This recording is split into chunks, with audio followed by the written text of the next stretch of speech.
Thank you for stopping by at the Movie Marquee. Our podcast reviews well-known movies and contains spoilers.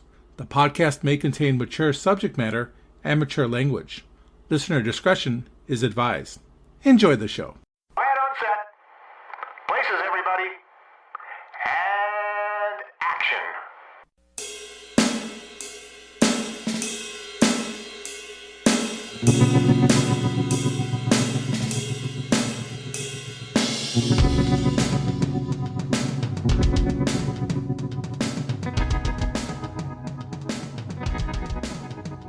Welcome, everyone, to the Movie Marquee. Today's showing is the 2003 romantic comedy, How to Lose a Guy in 10 Days. With me are Ted. Our love, Fern. You let it die. And Ken. Now, I'm going to go back inside and finish watching Sleepless in Seattle. Nobody screw with me. And I'm Eric. Bullshit. Great line there, folks. You'll just have to see the movie. Hopefully you have, and you'll know exactly what we're talking about. And we are talking about How to Lose a Guy in 10 Days. All right, Ted, tell us about the particulars of this romantic comedy. How to Lose a Guy in 10 Days. It was directed by Donald Petrie. It was a screenplay by Kristen Buckley, Brian Regan, and Burr Steers. It has a running time of 116 minutes.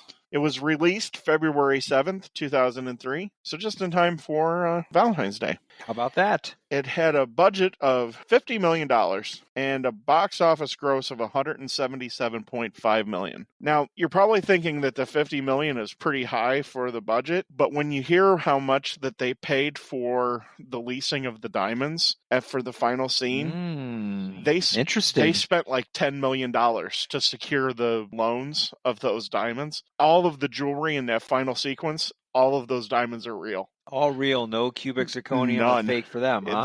That's crazy. They went to private owners and some major jewelry retailers. A lot of them are original pieces. That's where a lot of the money went. A lot of the money there. Okay, that's 20%, $10 million. Yeah. Seems like a waste, doesn't it? It does seem like a waste. Can't they just use some of the same jewelry over and over again? I mean, maybe, but I don't know. Some of that stuff was pretty impressive. Cool. So, How to Lose a Guy in 10 Days stars Kate Hudson as Andy Anderson, Matthew McConaughey as Benjamin Barry, Katherine Hahn as Michelle, Annie Parise as Jeannie, Adam Goldberg as Tony, Thomas Lennon as Thayer, Michael Michelle as Judy Spears, Shalom Harlow as Judy Green, Robert Klein as Philip Warren, and Bebe Neuwirth as Lana Zhang. All right, tell us about the reviews. What do the critics think? Well, the critics did not care for the movie. How dare they? Yeah, I know. How dare they? On Rotten Tomatoes, it has a critic score of 42%, so it is a splat. But it has an audience score of 77%. As far as the positive reviews, I was able to find some of the more well-known reviewers. A.O. Scott from the New York Times, he said, if the movie provides no new insight into the contrasting behavior of men and women or the perils of postmodern urban dating, falling well shy of the not too high standards set by Sex and the City on both fronts, it does have its tart, fizzy moments. He gave it a 3 out of 5 stars. Peter Howell from the Toronto Star, for once, here's a screen couple that easily adds up. Gave it a 3 out of 5 stars. Tom Long of the Detroit News, he said, a sure delight for both guys and gals. Gave it a B+. Now, there are some heavy hitters on the negative side. Jonathan Rosenbaum, who we've talked about before, from the Chicago Reader, he said, both lovers are duplicitous creeps. In a perverse way, they're made for each other. He gave the score 2 out of 4. Peter Travers from Rolling Stone, when a chick flick goes wrong, and this one hits a dead end in hell, it's a wipeout. He gave it a 1 out of 4 stars. Dead end in hell? Yes. Wow. That's harsh. Harsh, Peter. I know, right? Michael Wilmington from the Chicago Tribune. There may be some way to make this nonsense amusing, but writers Kristen Buckley and Brian Regan haven't figured out a reasonable setup for getting the two of them together. He gave it 1.5 stars out of 4. Richard Roper from Ebert and Roper said, this tortured premise to get them together and the things they go through, every minute of it just lies flat on the screen. And then our friend Roger Ebert from the Chicago Sun-Times. He said, I'm just about ready to write off movies in which people make bets about whether they will or will not fall in love. The premise is fundamentally unsound since it subverts every love scene with a lying subtext. Characters are nice when they want to be mean, or mean when they want to be nice. The easiest thing at the movies is to sympathize with two people who are falling in love. The easiest thing at the movies is to sympathize with two people who are falling in love. The hardest thing is to sympathize with two people who are denying their feelings, misleading each other, and causing pain to a trusting heart. This is comedy only by dictionary definition. In life, it is unpleasant and makes the audience sad. Matthew McConaughey and Kate Hudson star. I neglected to mention that, maybe because I was trying to place them in this review's version of the Witness Protection Program. If I were taken off the movie beat and assigned to cover the interior design of bowling alleys, I would have some idea how they must have felt as they made this film. Wow. So, Damn. yeah. I like the protection. Witness Protection Program. How many thumbs down on that one, huh? It didn't give, but I'm sure it was not pretty. Clearly. And I've said this before, and I'll say it again, no doubt. I love his turn of phrase and his use of words, and his reviews are what make him so much fun. Yeah, we miss him. All right, Ken, tell us about the plot. Andy Anderson is a writer for the women's magazine Composure. As the how-to subject matter expert, she wishes she could write about more serious topics, like politics. After Andy's best friend, Michelle, experiences yet another breakup, to save her friend's embarrassment, Andy is inspired to write a new article titled How to Lose a Guy in 10 Days. She will begin dating a man and drive him away within 10 days. Sometimes within 5, sometimes within 2. I don't know how many days she really wanted to aim for here. At the same time, advertising executive Ben is looking to lead a prestigious advertising campaign for a diamond company. Ben's boss questions whether Ben has enough insight into the romance typically associated with diamonds, and in response, Ben wagers he could make any woman fall in love with him. His boss accepts the wager and says that if he can achieve this by the event that will take place in 10 days, he will allow Ben to lead the diamond campaign. Ben's rivals, the Judys, were at the Compose magazine offices earlier in the day and know about Andy's task. Seeing Andy at the bar, they pick her as the woman to be romanced by Ben. Ben and Andy meet and soon start their quest, neither revealing their true intentions. Andy works hard to drive Ben insane and make him break up with her in order to complete her article, but Ben continues to stick around in hopes of making her fall in love with him. Andy gets Ben knocked out in a movie theater by talking out loud while watching a film, rapidly moves her things into his apartment, acts overly possessive and clingy, ruins his boys' poker night for him and his friends, and takes him to a Celine Dion concert when he was under the assumption he was going to see the New York Knicks basketball game. Ben stays with her despite everything, and after coming very close to breaking up, they attend couples counseling, led by Andy's friend, Michelle. They agree as a solution to their problem is to visit Ben's family for the weekend. While vacationing together, Ben and Andy begin to form a genuine bond. Andy then tries to explain to her boss that she cannot continue writing and publishing this article as she has really got to know this guy. But Lana remains insistent upon it. Andy and Ben go to the company ball together, where Ben's boss meets Andy and tells Ben that he met her, she loves you, you win. Seeing Ben's good news, the Judys set about to sabotage him. They tell his close colleagues that Andy knew about the bet all along and was playing along to help Ben win. Ben's friends beg Andy to keep quiet, unwittingly making her aware of the bet. Simultaneously, Lana, who is unaware of Ben's role in Andy's how-to article, reveals Andy's true intentions to Ben. Upon learning on Ben's bet, Andy attempts to humiliate Ben in front of everyone at the party, and the pair argue on stage. They go their separate ways before Ben is shown Andy's article and is encouraged to read it. She explains in it how she lost the one person she ever fell for. And when he hears she quit her job at Composure and is on her way to Washington, D.C. for an interview, he chases her taxi and stops her. Once he accuses her of running away, they reveal their true feelings for each other, and the film ends with Ben instructing the taxi driver to return Andy's belongings to her home, and then they kiss. The end. I thought it ended on the top of the Empire State Building. No? I think that was Sleepless in Seattle. Oh, yeah, right. Oh, that's right. Of course. Just kidding, folks. Great plot, Ken. Thank you, Wikipedia. Wikipedia. Ken, when's the first time you saw this movie? I want to say that I saw this with the missus, but I'm not sure if it was in the theater or at home. It's that forgettable. The odds are it was cable. The odds are probably it was cable. Yeah. This movie came out 2003. Very possible that we saw this in the theater because 2003 would have been our second year of marriage and we were still going to the movie theaters and we hadn't had our second kid tying us down to the house. So it's possible, but to be honest, I don't remember. I don't even think my wife remembers. Okay. How about you, Ted? Well, it's a funny story because Oh, boy. Yeah. I didn't think that I had seen this movie before we were doing it for the podcast, but my wife pointed out one of the key scenes that she remembered me watching this movie. According to her, I have seen this movie before, but I don't remember seeing it. So it was all new to me, but she was able to pull out the tagline for the advertising campaign that Matthew McConaughey comes up with. Did she see it in the theater with you? No, we did not see this one in the theater. Maybe she saw it with Ken. Maybe she did. Wife exchange program that we had. Right, yeah. Yeah, we didn't even know each other at this point. I'm going to say that I didn't see it, but I know better than to argue with her. She knows more. Well, the one comment is both of you are very forgetful about when you saw it, Yes. so it's not like it made a lasting impression for you. When did you see it for the first time, Eric? I actually saw this in the theater when it first run with a previous girlfriend. We went and saw it Aw, look at you. because I think she was infatuated with Matthew McConaughey. Of course, aren't we all? And not with Yeah. Eric. Apparently, that's how it Let turned me out, go see too. the upgrade. That's how it turned out, which is good for Eric, actually. But I remember seeing it. I did enjoy it in the theater a lot, and I actually ended up buying it up on DVD, and I actually own the soundtrack, too. It's got a really good soundtrack. It has an exceptional soundtrack. Yeah. So is that why you chose this movie to be your rom-com of the month? Yeah, because it's one I probably go to at least once a year to watch. It's just a funny movie. I really enjoy it. So yeah, it's right up there, top 3 of my favorite rom-coms of all time. I guess I'm giving away my review, but it's definitely one of my faves. Somebody's got to like it. Apparently, I'm that person. Wow.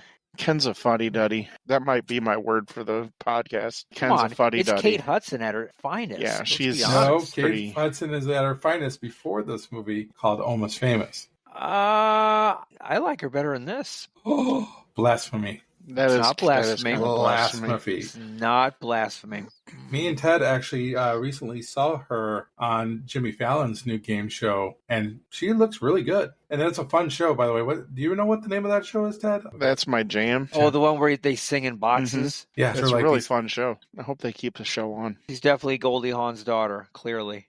when she smiles, she has that Goldie Hawn smile. That was smile something. that lights up a room. That She- was something my wife said when we were watching this week. She's like, she's definitely Goldie Hawn's daughter. You Yeah. can just see the mannerisms, the smile, the looks clearly. I think she's a better actress than Goldie Hawn. And Goldie Hawn's a good actress. Don't get me wrong by saying that she's not. But I tend to like Kate Hudson a little bit more in her movies. Maybe because Almost Famous is a really awesome movie. I really gravitate to that performance of hers. Well, that was her first movie, right? Yeah, So right out of the gate, you're setting the bar really high. Exactly. I think that's why we probably see low scores here is because the bar is set up high for her. And she comes up with this coming out and it kind of brings it back down a little bit. I A think lot the of low it. scores are because this is really just a stereotypical rom-com plot. There's nothing revolutionary or out of the ordinary. It's pretty predictable from the beginning how it's going to end, but I just think it's funny. It's not Citizen Kane, but it's a funny flick. You're exactly right, though, Eric. It doesn't break new ground. The movie relies on the likability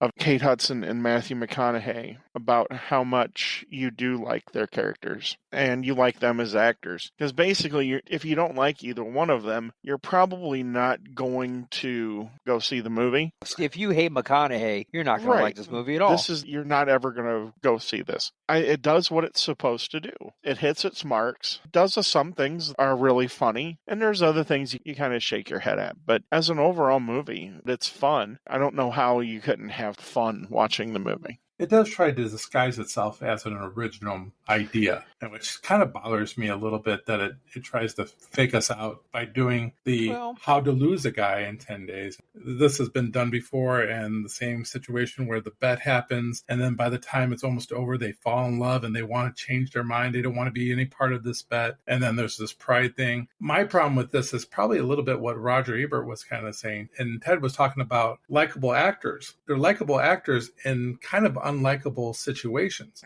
Exactly. The problem is, how are you supposed to like Kate Hudson's character or Matthew McConaughey's character when they're both trying to undermine each other and they're trying to use each other to get what they want in their lives? And that's kind of a dirty game. But that's where hilarity ensues. But is it hilarity? See, that's where my other problem is I think Very that hilarity. This movie tries to jump into losing the guy in like 10 minutes or 10 hours. Every day she's trying to lose him. At the beginning of the movie, she talks about why 10 days. 5 is too soon. 10 days, but you go to print. She's trying to lose him on day 2. I would think that she would at least string him along for a few days to make him feel comfortable with her and then lay all the garbage on top of that. I just think it went too fast trying to accomplish the goals. And that was harder for like Kate Hudson's character to be that way because Matthew McConaughey is just trying to get her to love him in 10 days. So he's not trying to let her go, and she's the opposite. It just seemed like too fast, too soon. That's the whole thing. She has to amp it up every time because he keeps putting up with it. But she's kind of amping it up right at the beginning. I mean, we're looking at day 2, and she's already moving her stuff in. It's not day 3 or day 4. And when he talks about Cool Andy, when did he meet Cool Andy? At the bar. At the bar. That was for the first time, and then right up until the last minute of the playoff game that they go see. And that playoff game is ridiculous. First of all, Knicks and the Kings? No. Second of all, you're going to go get a pop with less than a minute? The concessions are closed. They're not there. How you're going to get a pop is ridiculous. And then when is the finals all in New York? It seems like the Knicks were in New York every single game. And somehow Matthew McConaughey has tickets to see Game 7 4 days before the game even started. Because he's like on the 9th day, he's saying, on day 13th, you better be ready to go watch the Knicks play in Game 7. And I'm thinking, when does Game 7 take 4 days? Where's Game 6 in all this? There's a big issue with me with time in this movie. Time is used very badly. Another example of time being used badly, at the beginning of the film, her friend is missing. They have a meeting in 30 minutes. She goes all the way to her apartment. She's got 15 minutes to go, but they start to chit-chat. Took her 15 minutes to get there, but they chit-chat for at least 5. They come back. Calm down, Roger Ebert. It's okay. Take their sweet time getting into the building. They don't even try to rush into the elevator. They get up to the meeting, and they're all walking in at the same time, like they stop and get coffee. Nowhere. They stop and get coffee too. Sure, in New York City. Yeah. It's a little far fetched. Thank you for pointing that out. Yeah, and all their makeup is perfectly put on and everything. Right. Yeah. When Matthew McConaughey and Kate Hudson break up at the elevator, she goes down. He goes back in the room. He's talking to his friends. Blah blah blah blah blah. They tell her to go get her back because he doesn't want to lose the diamond gig. He gets on the fire escape, gets all the way down, and meets her just as she comes out. I know. The time frames here are just ridiculous. They drove me batty. And this is actually one of the reasons why I had a hard time with this movie is because the attention to detail was sad. Here's the thing. He thinks he's going to the New York Knicks game. I guess this is game 3 in New York, I guess, or game 4 or whatever, when Celine Dion's playing. I mean, when are they ever going to Sacramento to play it in the finals? It's just the attention to detail is really Nobody bad. goes to Sacramento. Exactly. Just the fact that Sacramento got to the finals is good enough for them. They don't even get a home game. And I guess the other thing was, how about the Knicks and Celine Dion at Madison Square Garden at the same time? Now, yeah, right. I know what they're trying to do there. There is more than one theater inside Madison Square Garden, but Celine Dion wouldn't. I know. Celine Dion wouldn't be at one of the smaller theaters. She would be in the big area. But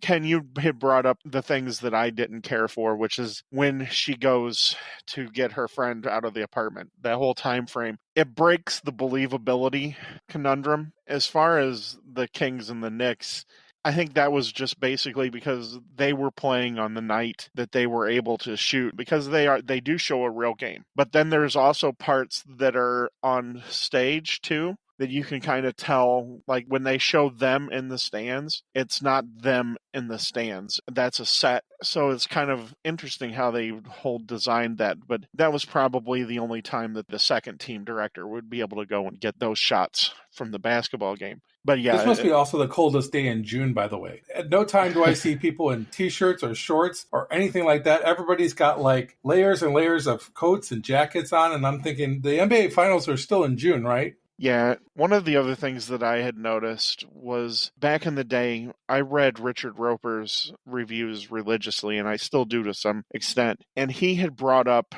this point that no matter what major city you're in, if you're in Chicago or if you're in New York, there's never a problem with getting a parking place. And once this has been brought to your attention, you can never unsee it. And this happens more than once in this movie. The movie starts off that way with Matthew McConaughey's motorcycle coming right up to the front of the building and having a place to park. It happens all the time in so many different movies. It's one of those things that makes me laugh to myself. And it's like, come on, man. It's all for convenience. I get it. I guess I give it a little bit more of a latitude than Ken does in some of those things. But the whole sequence of them getting the coffee and then getting back in time for the meeting, unless they know that their boss is like habitually late, but they actually pounded the point home. I think the secretary or other writer says on the button. And it's like, okay. And they talk about they don't want her to lose her job right by missing the meeting. So it doesn't sound like she's a boss that's totally understanding in those matters. Right. They almost make her out to be like Meryl Streep's character in The Devil Wears Prada. And she's totally not that. But she also then plays the bad guy at the end when she makes Andy write the article she doesn't want to write. At the same time, she had to write it by then because they already had the cover out, and that costs them a lot of money if they don't move forward. So I don't think she's a bad boss. I do like the fact when she goes in there and Kate Hudson's eating that big hamburger and she's like, I'm loving the notes. Oh, I'm having dinner tonight. And then she comes back a few seconds later and she goes, take smaller bites. I thought that was a funny little line that they gave her there. Yeah, Bebe Neuwirth is really funny. She pulls it off well. Yeah, she is kind of the bad guy, because you can tell that Kate Hudson's character wants to write something more, and she completely shoots the whole idea down. Now, granted, you don't see hard-hitting pieces in Cosmopolitan, which is what the magazine's supposed to be at that she works at, as a Cosmo type of magazine. She wants to write serious pieces, but Ben says to her, you're acting all this way, but you want to be a serious writer. And does Ben ever read any of her stuff? He knows that she works for the magazine and she knows that she's a writer. You would think he would have read her how-to articles. That's a good point. Yeah. Yeah, you would think if he was going to go out with her in some sort of capacity, he would have picked up one of her articles, at least one or two of them. Ken is dissecting this thing scene by scene. Yeah. That's okay. And there are parts that if you do take it like this, where you take it every single point, there are some things that don't add up and that don't follow through. But I'll be perfectly honest, if you really think about a lot of romantic comedies, exactly. Though this character should have seen this, there has to be some suspension of disbelief. When you go into a movie like this, this is how I kind of look at it. How far do I have to go to suspend disbelief? And if it makes me go too far, I won't like the movie. But if I don't have to go that far and ignore some things, then I'm fine with it. Because I'll be perfectly honest, most romantic comedy movies I enjoy because I think they're fun. They're all pretty much the same movie if you think about it. When you break it down, yeah. My wife makes fun of me mercilessly because I do like them. Because I think they're fun and they make me smile at the end. And if it makes me smile at the end, that's what I'm looking for. So does Matthew McConaughey's character actually try to make her fall in love with him? I mean, what does he really do to try to make her fall in love with him? I feel like he's underperforming here in many ways. And I just mentioned the fact that the article would have been a no-brainer because then you could have read it and be like, hey, I read your article. Even if he had to lie, he could have said, and I really enjoyed the article. Something to that extent. But everything else is kind of just typical boyfriend-girlfriend stuff. I mean, he tries to make her dinner. Outside of that, I really don't see the I'm going to make you fall in love with me kind of stuff. Well, I thought the big turnaround scene was when he brought him back to his family's house. Up until then, though, I feel like there wasn't really a try to. But that's where the rub comes in, because he is trying, because he doesn't really get a chance to be over the top, because she's being so over the top. By him just tolerating her and not breaking up with her, it's making it seem like he's attentive to her need or her whatever she's going through. Which is driving her nuts. Right. Because she's trying to get rid of him. And so him doing that is him trying, because he's essentially playing against type. Obviously, he's kind of like a playboy type of guy who has girlfriends all the time. Obviously, because his mom tells Kate Hudson's character, Andy, that he doesn't bring any girls home. So he's playing against his normal type. That's how he thinks he's making her fall in love with him. I mean, that's not that big of a stretch. Well, I think it would have been better suited for both of them if the Ben character was able to show that love the first few days and then have Andy come around and be this crazy person. You know, it's like a few days of a normal relationship, but then it turns sour. Because if we're really talking about driving boyfriend or girlfriend away, the first few days is when things are okay. It's after the first few days when you start to really get to know the person, because the first few days you're on your best behavior. You're doing everything you can to impress. After a few dates, then everything starts to unravel a little bit. Because again, I'm not understanding the article here. Does she want to lose him at day one? And what kind of article would that be if she only lost him at day one? I mean, shouldn't she be stringing him along a little bit in order to make a better article about how to lose a guy in 10 days? That's the miscalculation of Baby Newworth's character giving her the assignment to do it in 10 days. You're right. This isn't something that should have been how to do this in 10 days, but I understand why it's done that way is because it's supposed to fit into their printing schedule. And that's the only reason why it's in 10 days. And so she does have to go super over the top, on which no guy would have ever put up with that sort of craziness. She acts like she needs to be on medication. I mean, let's be perfectly honest, and that's what kind of makes it funny. She's just acting cuckoo for Cocoa Puffs, and I mean, that's what ultimately, when they break up at the poker game, that's kind of what he's saying. You act like that you need to be medicated. Like in the therapy session. Yeah. Well, his friend says that she's bipolar. Yeah, so she is. It's over the top, and it's in an over the top time frame. You're right. A more believable movie would have had this happen over the course of a couple of months, but to fit it in the time frame, as we go back to another movie we reviewed, everything has to be dialed up to 11. Right. 11. But I mean, the thing is here, she's writing an article. She should have some meat and potatoes to her article. She should have, well, she doesn't eat meat, so maybe just the potatoes. Yeah, right. But she does eat meat. She's eating that burger right before she goes over there, too. That's the funny thing. But I mean, the article should have some stuff in it. I'll say day 2 at least. She's already starting to throw the match, but shouldn't you already have enough for your article before you start going over the top? And that was where I draw the line. I don't have a problem with the 10 days. I have a problem with that she seemed to be like going full force on day 2 to get rid of him. Well, she has to because of the time frame. But if you're starting at 4 and 5, starting to move in and started like saying he thinks I'm fat and starts embarrassing him at places like that, I think a normal guy would be gone. I love it. And this is where the movie works for me, because if he wasn't part of a bet, he doesn't put up with any of this. So she has to ramp up everything that she does. And it's the craziest stuff that you've ever seen. Whereas it wouldn't be as interesting if they both weren't in a bet. If he wasn't in a bet, he wouldn't put up with it, and he would have been gone. He would have nailed her on the first date when they went back to the apartment. Exactly. Remember, he's changing the music and everything.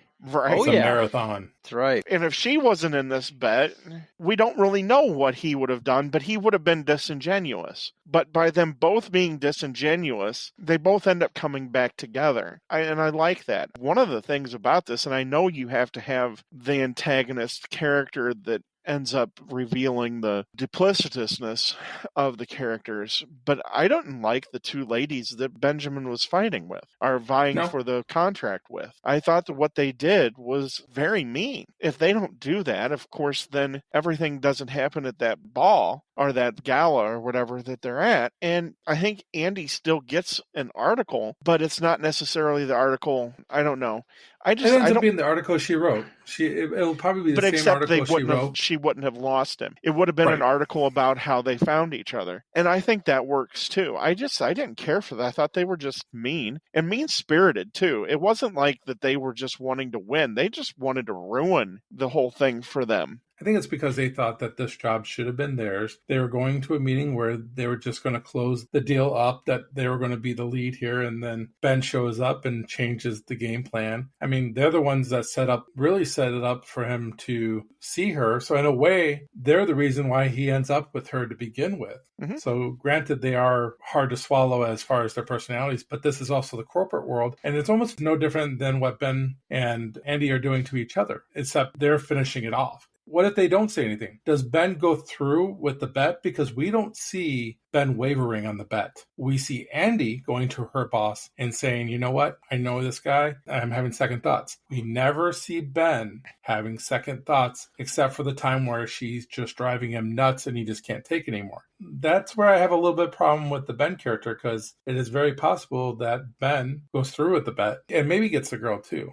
We just don't know. I think getting the contract was secondary to him at that point. I think Yeah, that no, I actually mean, I can fell see on in his love. face that he was happy that he was in love. When Andy's boss comes around, tells him about the bet, then you could see the disappointment on his face. I actually like Robert Klein in this movie a lot. Do you? Yeah, Really? I really do like him. Especially when he talks to Andy about if she's truly in love. It really looks like he's very happy for her. It didn't play off as being part of the bet. He actually was really gauging if they were truly in love. And you could see that. He had this really wonderful look on his face after he told her. And I thought Klein did a really good job here. I like him better than the Bebe Neuwirth character, for sure. I really have a big problem with the end here, where they're both on stage singing that song. You're so vain. It's just terrible. There's nothing good about this situation. What is that, Marvin Hamlish on the piano? Yeah.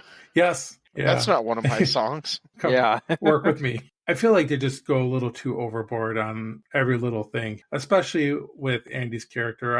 Over the top by it's- being mean-spirited to each other? Or... Yeah, she comes off being really mean. Yes, he might be using her to get the job, but at no time does he look like he's being malicious. She, on the other hand, is conniving and being malicious the whole way through. She gets on the elevator and she's got that smile and smirk on her face. Finally did it, or that should do it.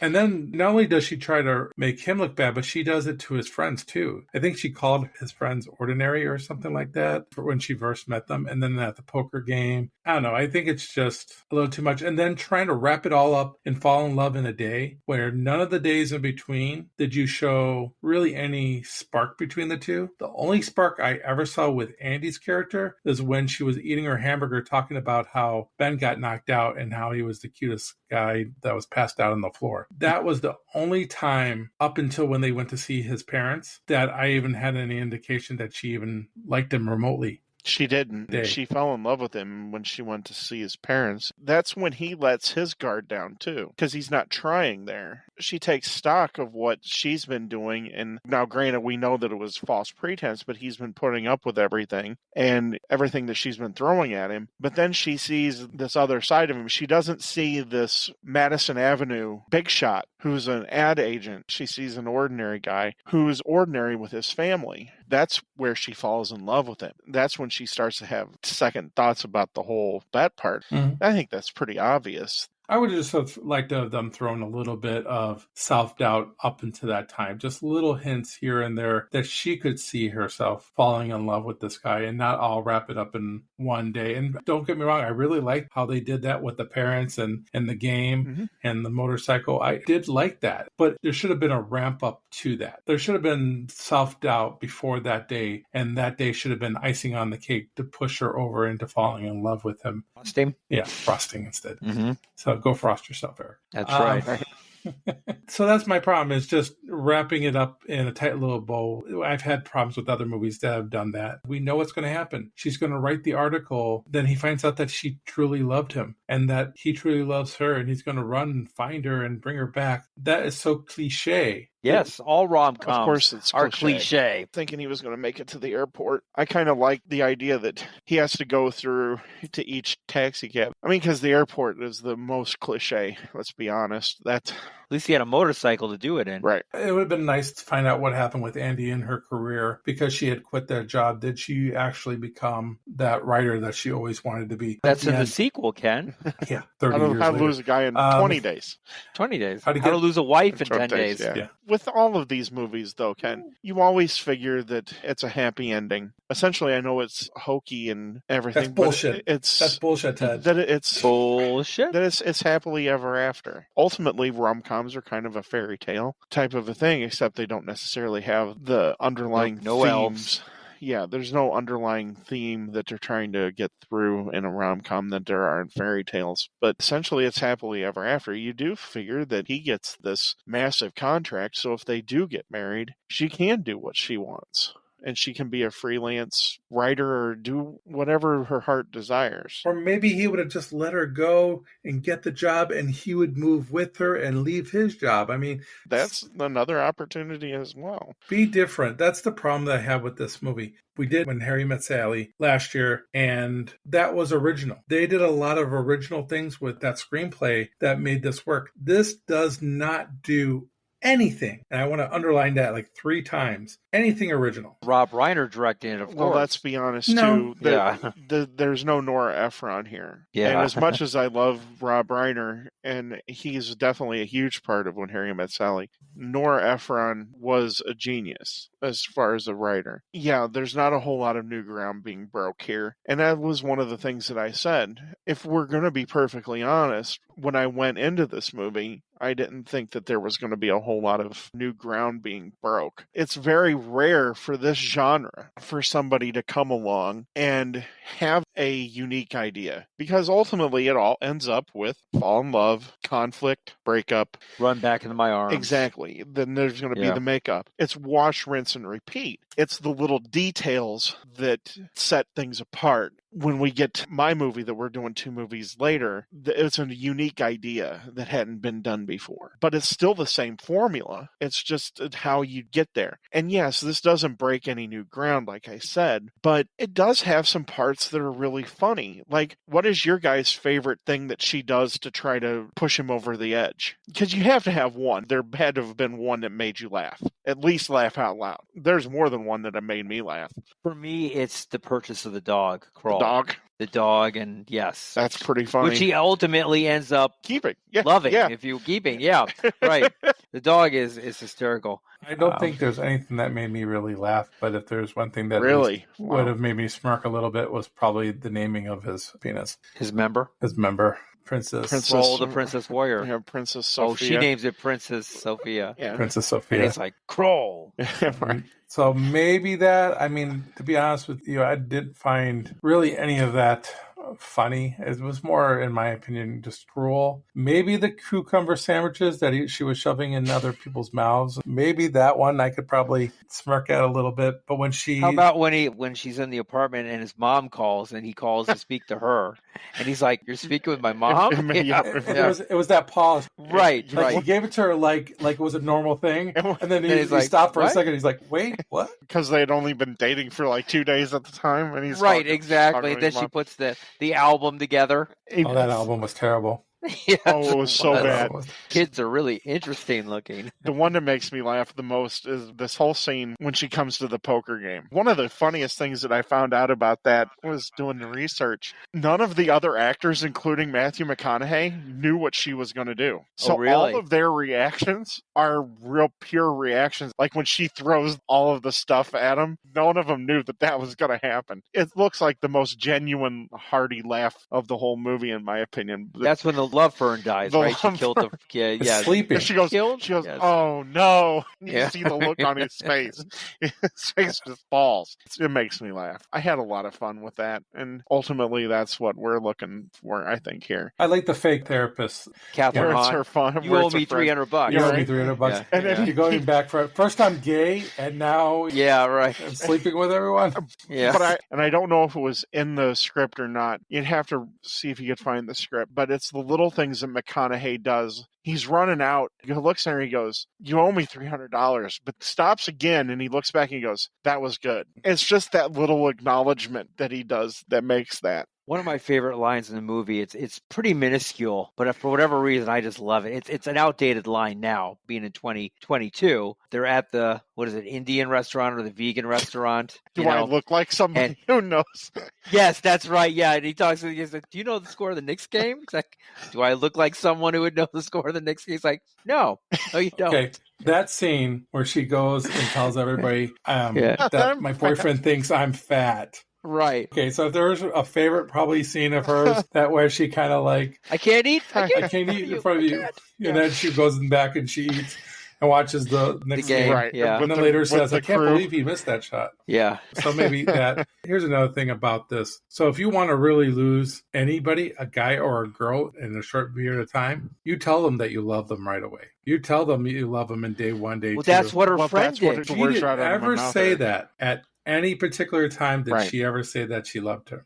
Right. And he never said that he loved her. Eric took the words right out of my mouth. That's exactly what her friend did, and that's what set up the whole premise of the article. But she was running out of ideas. She was. But she didn't go to the biggest idea that you would have. You tell the person that you love them way too soon. That should have been the nail in the coffin, but she never goes to this. What if it backfired, though, right? At least, you know, the crazy stuff would hopefully drive him away. After all the things she did, if she says that she loves him, I mean, she doesn't know about the bet. That probably should have been final nail to the coffin, but it's not even used. And like you said, her friend used it. She doesn't use almost any of her friends' mistakes. Like she cried after having sex. They didn't have sex until at the end there when they are at his parents' house. But it's stuff like that. It's stuff like, did you call him up in the middle of the night and tell him what you ate for dinner or something like that? And she's like, what's wrong with that? Is that wrong? Yeah. She didn't really do any of the things her friend did to kind of lose the guy. It's supposed to be a little bit based on her. Why not use some of those stuff? Don't get me wrong. I don't think this movie is like the worst rom-com that ever lived. I just feel like it's extreme paint by numbers and it doesn't have any wiggle room. It doesn't go off on its own thing. There's just no originality in it. And for somebody that, like Kate Hudson back in 2003, coming off of Almost Famous, I was hoping for a smarter comedy. Matthew McConaughey at this particular time, all he was doing was these type of movies. He's doing The Wedding Planner. Yeah, he's doing J-Lo and Failure to Launch. It's all these rom-coms. For whatever reason, he's the best looking guy, but for some reason, he can't hold on to any type of relationships whatsoever. And that's basically every single rom-com movie he did.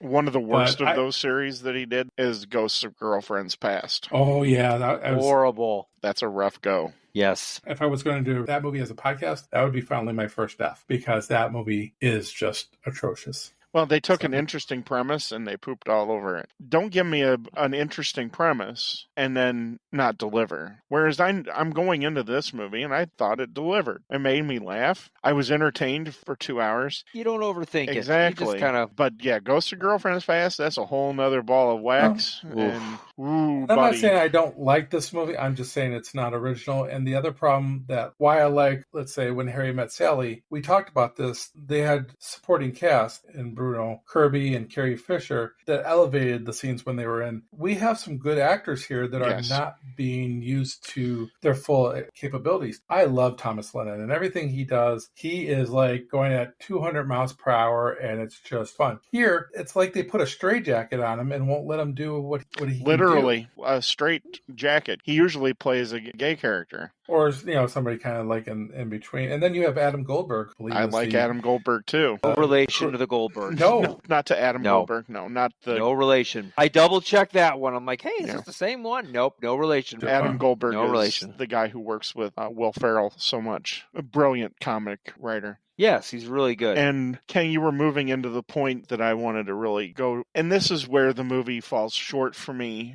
They do have some really good surrounding actors. Kathryn Hahn is one of my favorite actresses going right now as far as comedy goes. She's pretty good in that new NBC sitcom, too. She's hilarious. Yeah. She's not given anything here. She's a babbling idiot whose life is falling apart, and then at the end, her dream boy comes back into the picture. The only time you get to see her really do her thing is when she's the therapist. When she's being very the good fake at the therapist. You know that you like men. Right. How does that make you feel? That is absolutely wonderful. But yeah, Thomas Lennon is completely misused here. It's criminal that you have somebody of those kind of chops and you're not utilizing them. And Adam Goldberg, I like him in pretty much everything that he does. I like his sarcasm comment in this movie, his wit. He usually has that sarcastic bite to him. Yeah. There's just not a whole lot here for them. And that's unfortunate. When you have some people of talent like that, and let's be perfectly honest, you can even kind of say that McConaughey and Hudson are a little bit misused here. They feel almost constrained a little bit.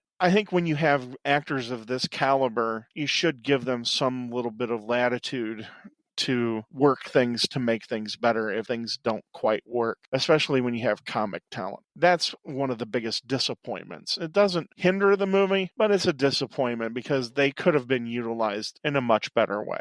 You think they could have used Robert Klein a little bit more? Yes, and I know, Ken, you said you really liked him here. I wish he would have been used better here, too. I think they used him about the right amount of time because I think him and maybe, was it Newirth? Newark, yeah. I think they get enough lines and enough screen time that, I like what they do in the movie.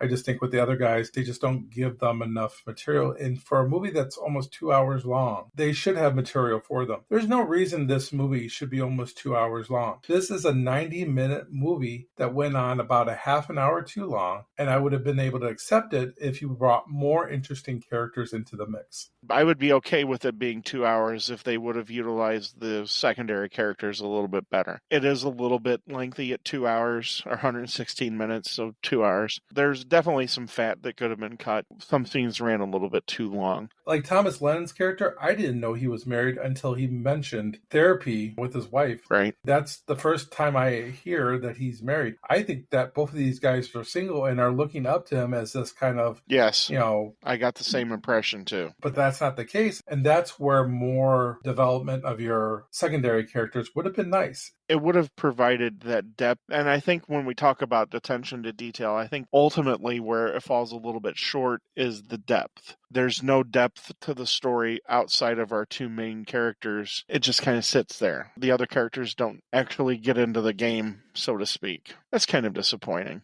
A little bit. I would have liked to see more character progression with them as well. Like you said, you've had such a great cast and you just kind of put them on the back burner and they're just not able to do their thing. You're putting all the weight on your two main stars, where I think you could have spread it out a little bit and it probably could have been even more of a fun movie. One place where they get it right is the family. They that do. Scene with her playing the game with the family, that is fun. I'm enjoying that scene. They're all working against him. I thought that was brilliantly done. I think it's the right amount of family into this movie. Maybe you could use a little bit more, but I wouldn't have pushed it too much more than what they used. Kudos to that part. I think that part saved the movie for me. If it wasn't for that part of this movie, I probably would have thought this movie was a total dud. That's my favorite part of the whole movie. Mine as well. Because both of them have their guard down. Right. They're both pretty much a normal couple. There's no bet. They're not trying to prove anything or win anything or change anything. And his family's so likable. Mm-hmm. They really are. They suffer from Tourette's, but they're very likable. Well, yes. Yes, they do. Yeah. That's where it hooks me. Every time I watched the movie leading up to the podcast, it did the same thing to me. That's why I know this movie works, because it hooked me every time. I'm in for the rest of the movie now. I would say there's a 15 to 20 minute span where I am enjoying this movie, and that starts here with the family and goes up until the point they learn about the bet. After the bet, like I said, I don't care for the stage thing. I think it's a little too much. Even if they do love each other, they just embarrassed each other by crazy. That's hard to get over. I'm sorry. It's not something definitely. With the snap of your fingers you're going to be able to get over what you said about the other person on stage. I have a problem with that. That's why I would have liked it better if maybe she throws a drink in his face, but not public display of a total meltdown by both characters. Because up to then, I'm starting to think this movie might be gaining its momentum and I might really enjoy the ending here. And that kind of stops my enjoyment. Yeah, the whole sequence of them at the gala, that's where the writing is not very good. And that's where, if you had the development of secondary characters, it would have been a little bit better. Should have been a bigger decision for Adam Goldberg's character and Thomas Lennon's character to just drop the dime on the whole thing, to basically break the whole thing up. And it's like to reveal the whole bet thing. That should have been a bigger type of reveal. I think they play the hurt right. It's everything around it that I don't really like. Like the lady that is the head of the family that owns the diamond stuff. Delowers, yeah. She is ugh. Creepy. I don't like her at all. I didn't find her endearing at all. I could have done without her character at all. Well, why don't But- you have the Judys tell Ben Right. what happened? They should have been the ones that did the dirty work and went to her and told Andy that this was all a play. If you're going to make him full bad guy, turn him heel the whole way and have him just do the dirty work. Don't send two guys that we like to kind of dupe them into making everything. You see, that's where I didn't care for the sequence. Or at least make it where he doesn't make the announcement that she's in love with him. Put it in doubt at least. And maybe go up to her when it seems like when all hope is lost for the Judys, then they do it before the announcement. I feel like after an announcement, it's like a little too late. It's kind of really messy and it doesn't flow well. And that's where everything starts to fall apart. Up until that time, I do like the gala. Like I said, the Robert Klein going up to Andy and trying to figure out if she loves Ben or not. I like it. I really, really am buying that. And I love her reaction. That's why I think Kate Hudson is a really good actress. I do think she's able to pull that off. But after that, it gets messy. It gets messy, and then they try to tie it up in a bow at the end. It just doesn't work for me. That was my problem with When Harry Met Sally was you make it messy at the end, and then you try to resolve it in 5 minutes at the end of the film. I need a little bit more than that to resolve what just happened. Not just 5 minutes of, I read an article. I'm in love with you again. Let me go get you. That's lazy writing. That's borrowing off of all the other rom-coms that have done a similar type of movie. Do something original, please. Here's also where they've dropped the ball with secondary characters. Thomas Lennon and Adam Goldberg, those are his boys. There's no way I would let you go up and make a fool out of yourself when you have the microphone. I notice that you're having a meltdown. I'm getting you off the stage. Those two characters wouldn't have let him continue. They would have seen what was going to happen the moment he started talking, that he was not in any frame of mind to be given that sort of speech. That's one of my biggest things is you're right, Ken. It's going to be hard to come back from when you basically humiliate each other on stage. Those two characters, had they been more well developed, it would make sense for them to go up and then essentially pull the hook on him and get him off stage before he makes a fool out of himself. Because who is to say that he kept that deal after he made a fool of himself? He may have lost that deal. Thinks it's hilarious, the old lady. Well, yeah, creepy lady. He thinks there's a giant skid up there. Oh, right. Wonderful. All right, let's see what we each thought of this movie. Ted, give us your review. All right, thanks, Eric. Like I've said throughout the course of the podcast, this movie, it works for me on a lot of levels. Yeah, there's parts that I don't care for, but ultimately it does what it's supposed to do. It entertains the hell out of me. I enjoy these characters.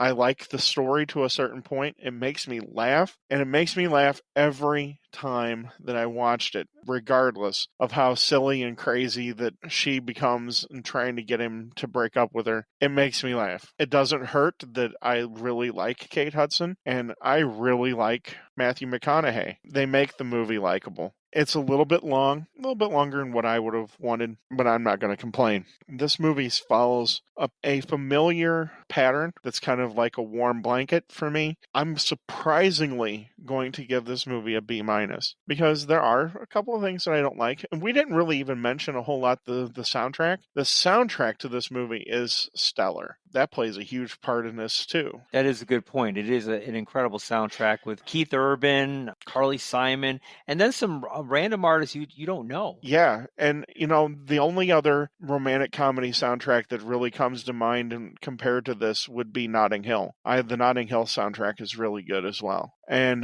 that's some Elvis Costello. Don't forget Singles. His Singles too. Oh, Singles. Of course. Singles a rom-com? Yeah. I think so. Kind of. Yeah, hey, and here's the fact. My wife is one of the most cynical people about romantic comedy movies known to man. She didn't watch the whole movie, but she sat and she laughed. To get her to laugh at a romantic comedy is a lot. There's that. Take that for what you have. But that's where I fall. Definitely, it's a B-. And going into the movie, had you asked me if that was going to be the case, I would have been a hard no. But it won me over.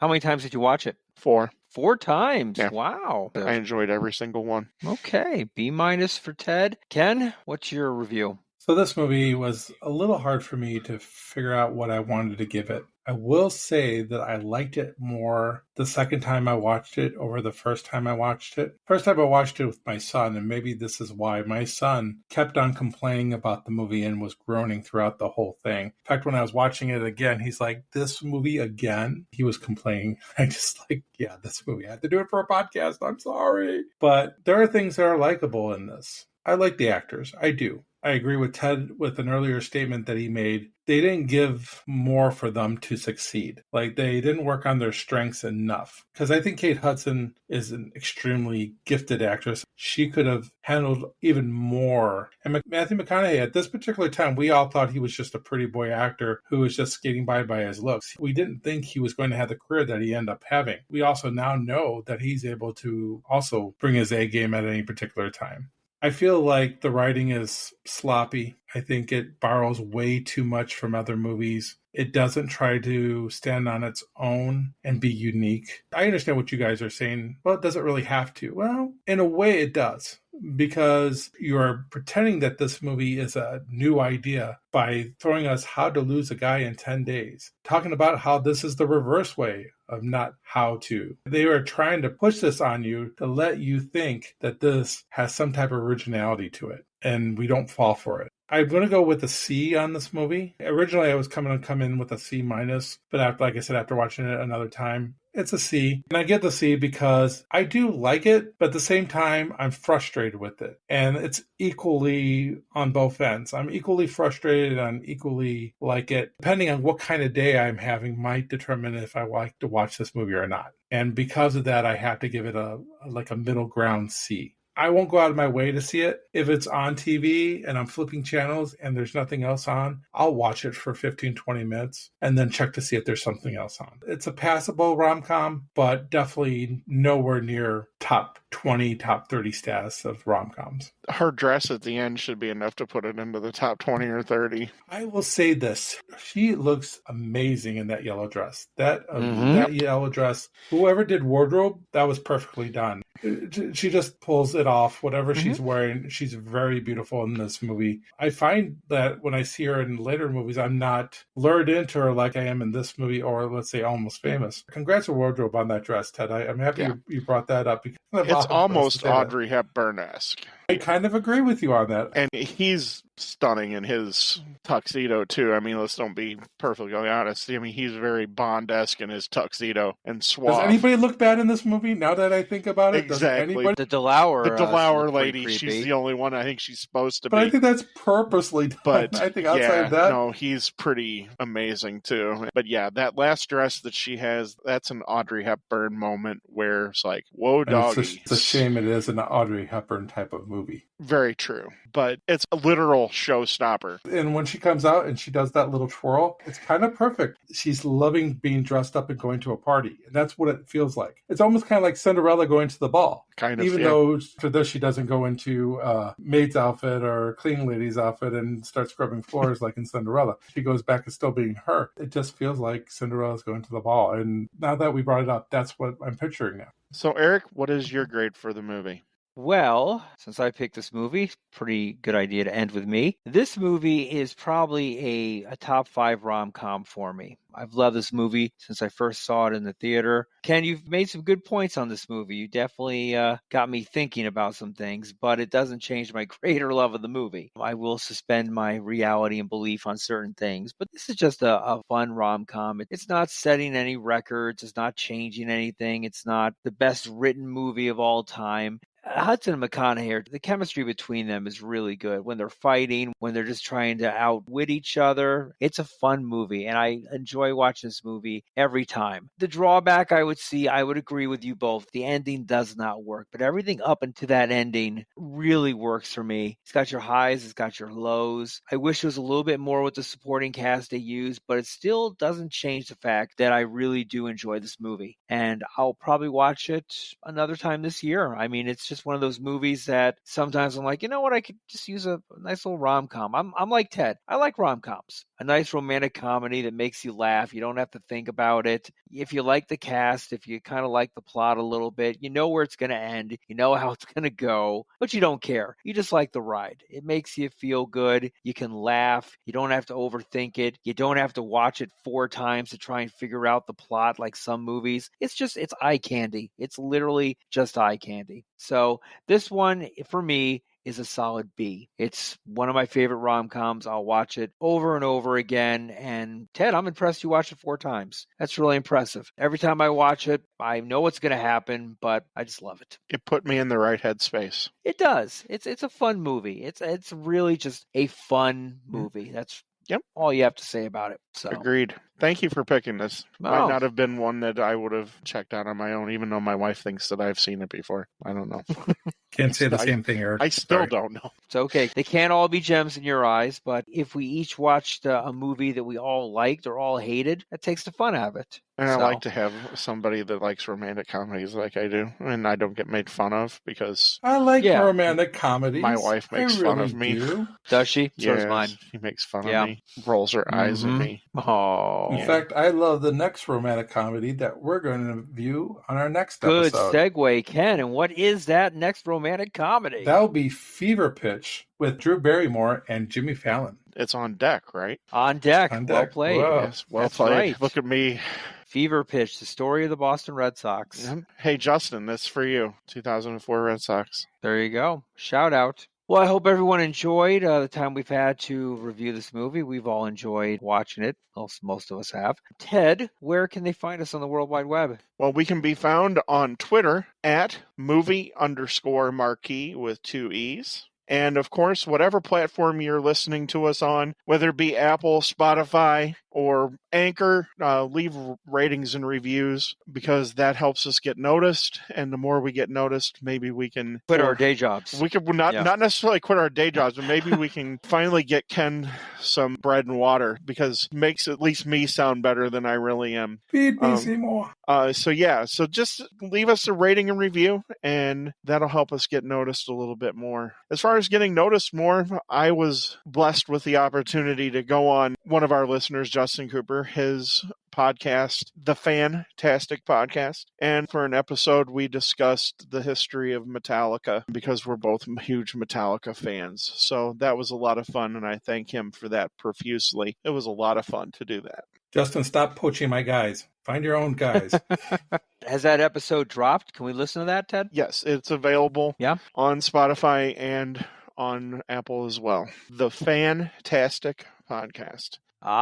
Fantastic. I got to listen to it the other day. A very good listen, especially if you are into Metallica or you just like a history of a rock band. It's worth the listen, everyone. Awesome. It was a lot of fun. All right. I love Metallica, so I'm going to give it a listen. Ken, where can they find us on Facebook here? What are they saying about us? They can find us at the Movie Marquee with 2 E's. Just type it in and you'll be able to find us, and you can request to join the group. We did have a poll to determine what our 4th rom-com movie would be for the month of February. It's a tie between 4 Weddings and a Funeral and Love Actually. So we went to our tiebreaker. That would be Ted. And Ted the tiebreaker. Ted was the tiebreaker, and he has chosen Love Actually. So that will be our 4th film in our rom-com retrospective for this year. Looking forward to it. I picked it, man, for the win. I picked the loser. Eric for the win. There's no loser in this. Both are very good movies. Yes. And, let's give Ken a shout out here for all the editing he does on this podcast. If only you were able to listen to our raw feed. Ooh. Oh, boy. I'll tell you. Go to jail. We would. It wouldn't be pretty. Those playing the word of the day home game would have been killed many times over by the consumption of alcohol. So Ken does a phenomenal job in editing this. So give him a shout out if you ever meet him on the street or on Facebook. Give him a pat on the back for editing this train wreck and making it sound like the even flow that it is. 100%. In the words of Major League, that broadcasting school is really paying off. I think 2 of us need our money back. Well, thank you, everybody, for listening to this episode. Stay tuned for next week's episode, where we're going to be doing Fever Pitch, baseball theme for February and Valentine's Day. Thank you all for listening. Thank you, and have a pleasant tomorrow, everyone. See you at the movies. See you next time at the Movie Marquee.